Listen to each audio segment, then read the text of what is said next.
의료사고의 과실 여부를 따지는 의료분쟁중재원의 감정 결과는 유무죄를 따지는 핵심 증거로 활용됩니다. 그만큼 수사와 재판에 미치는 영향력이 절대적인데도 감정 절차는 깜깜이식으로 운영되는 것으로 YTN 취재 결과 확인됐습니다. 김태민 기자의 단독 보도입니다.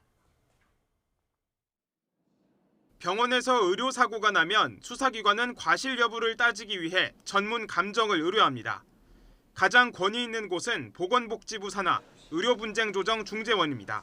이런 걸 토탈로 해가지고 최종적으로 거의 받는 게 대한의협이나 중재원이에요. 거의 그 의견을 받아들여서 저희도 기소를 가든지 불기소를 가든지 그렇게 하고는 실정이거든요. 하지만 감정 절차를 들여다보면 쉽게 이해하기 힘든 대목이 눈에 띕니다. 의료사고 감정엔 중재원 소속 감정위원과 비상임 자문위원들이 참여합니다. 문제는 모두 현직 전문이라는 겁니다. 환자보단 의료진 편을 드는 게 아니냐는 의구심이 들 수밖에 없는 대목입니다. 내가 감정한 결과가 해당 의사한테 소송에서 어떤 게 작용할지도 좀 염두에 두라 그런 식으로도 얘기를 하더라고요. 의료계에서는 일부 그런 수탁 감정을 동료 의사에 대한 평가로 생각하기도 하시더라고요.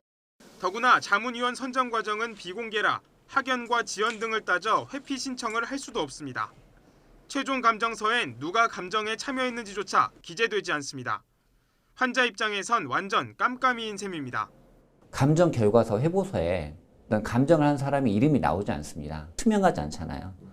누군지를 모르기 때문에 계속 그 사람들이 하더라도 저희는 알 수가 없는 겁니다. 이에 대해 중재원 측은 고도의 전문성이 필요하기 때문에 의료인만 참여하는 게 바람직하다고 해명했습니다. 또 소신 있는 감정을 위해 실명을 공개하지 않는 것이라고 밝혔습니다. 요청하는 데 대한 그것만 하는 거지 최종적인 판단은 우리가 하는 게 아니고 그 사람들이 하는 거예요.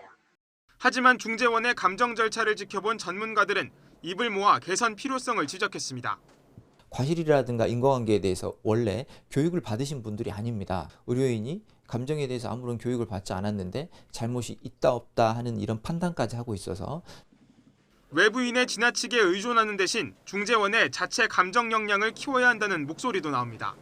다 자문위원 형태로 되어 있다 보니까 제대로 되지 않고 있다고 생각합니다. 상근 이 감정위원들이 많이 있는 게 중요한 것 같거든요. 그래야지 소신껏 감정을 할 수 있는 거거든요. 지난해 중재원이 처리한 의료사고 감정은 모두 666건인데 갈수록 늘어나는 추세입니다. 감정 결과가 수사와 재판 과정에서 중요한 판단 자료로 활용되는 만큼 투명성 확보와 역량 강화가 시급해 보입니다. YTN 김태민입니다.